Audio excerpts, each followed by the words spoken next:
Category B colleges को ख़त्म करो और कैटेगरी बी वालों को जो है उसके ऊपर बैन लगाओ। कैटेगरी बी कॉलेजेस को बैन करो और कैटेगरी बी कॉलेजेस को जो है वो रजिस्ट्रेशन ना दो। यही मुतालिबात है जो कि फार्मासिस्ट कम्युनिटी और फार्मासिस्ट हजरात आजकल इसका बहुत ज़्यादा मुतालबा कर रहे हैं और प्रोफेशंस में जो है ये एक ज़ुबान ज़द आम बात बन गई है। लेकिन अगर आप उनसे पूछे कि ये कैटेगरी बी कॉलेजेस किस तरह ख़त्म हो सकती है, उसके ऊपर पाबंदी किस तरह लगाई जा सकती है, तो वो आपको जो है ये वजाहत नहीं दे सकते।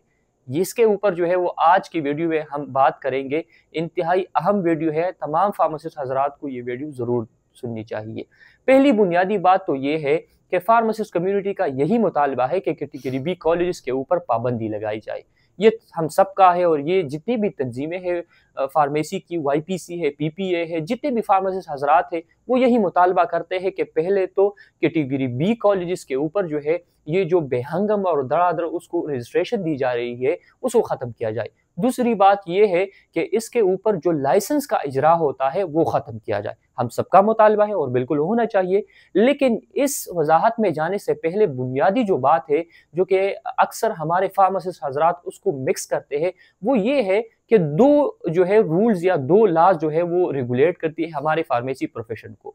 पहला जो है वो फार्मेसी एक्ट 1967 है, जो कि मॉनिटर करता है या रेगुलेट करता है फार्मेसी इंस्टीट्यूशन को, फार्मेसी कॉलेजेस को या फार्म जितने भी डिपार्टमेंट्स हैं उनको रेगुलेट करता है। और दूसरा है वो ड्रग एक्ट 1976 के हवाले से, तो वो sale and purchase of the medicine के हवाले से बात करता है।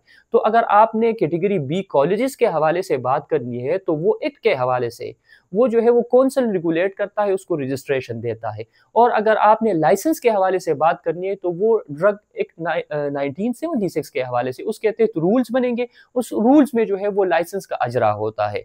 दूसरी बात ये है कि आजकल जो ये वावेला बना हुआ है और इल्ज़ामात लगा रहे हैं लोग वाईपीसी के ऊपर कि ये कैटेगरी बी कॉलेज को जो है वो जो है प्रमोट कर रहे हैं और इस तरह कर रहे हैं, वो कर रहे हैं, तो मैं ये सवाल पूछना चाहूँगा कि क्या 1967 यानी जहाँ जिस ईयर में एक्ट बना था उससे लेकर आज तक क्या ये कैटेगरी बी फार्मासिस्ट जो है या कैटेगरी बी कॉलेजेस नहीं बन रहे थे? क्या ये सिर्फ 2025 और 24 में बन रहे? नहीं, ये उस टाइम से जो है वो बन रहे हैं। दूसरी बात, क्या कैटेगरी बी के ऊपर जो है वो लाइसेंस का अजरा वो 1982 से जो है वो पहले या 1982 के बाद नहीं हो रहा था?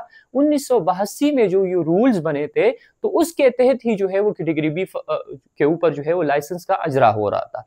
और ये शुक्र की बात है कि अल्हम्दुलिल्लाह यंग फार्मासिस्ट कम्युनिटी और जितने भी लोग इसमें खैरख्वाह थे, उनकी मेहनत और जद्दोजहद के नतीजे में 2017 में पहली दफ़ा 1982 के रूल्स में अमेंडमेंट हो गई और उसके तहत जो है वो कैटेगरी सी के ऊपर लाइसेंस का अजरा ख़त्म हो गया।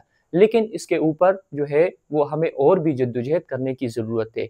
बुनियादी तौर पर हमारा क्या रद्द-ए-अमल होना चाहिए? वो यही होना चाहिए कि हम सब जो है एक पेज के ऊपर है, एक प्लेटफ़ॉर्म के ऊपर है और वो ये है कि कैटेगरी बी कॉलेजेस को या कैटेगरी बी को जो है वो हमने लगाम लगाना है और फार्म डी जो है, जो 5 साल डिग्री है, उसको हमने प्रमोट करना है।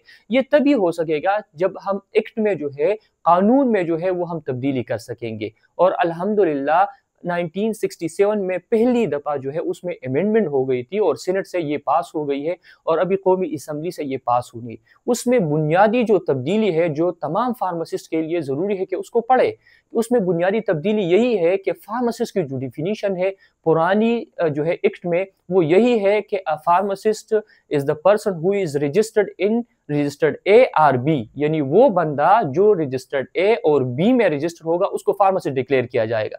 तो ज़ाहिर सी बात है कि फार्म डी वाला यानी 5 साल डिग्री वाला और 2 साल डिप्लोमे वाला, दोनों को आप फार्मासिस्ट कह सकते हैं। तो ये अगर आप माने या ना माने, तो एक्ट के लिहाज से ये दोनों फार्मासिस्ट है। अभी नए जो अमेंडमेंट उसमें हुए हैं तो उसमें बुनियादी जो अमेंडमेंट है वो यही है कि सिर्फ फार्मासिस्ट को जो है वो फार्म डी या किसी भी कॉलेज, इंस्टीट्यूशन या यूनिवर्सिटी से जिसने डिग्री की हुई उसको फार्मासिस्ट जो है वो डिक्लेयर किया जाएगा या लिखा या पढ़ा जाएगा।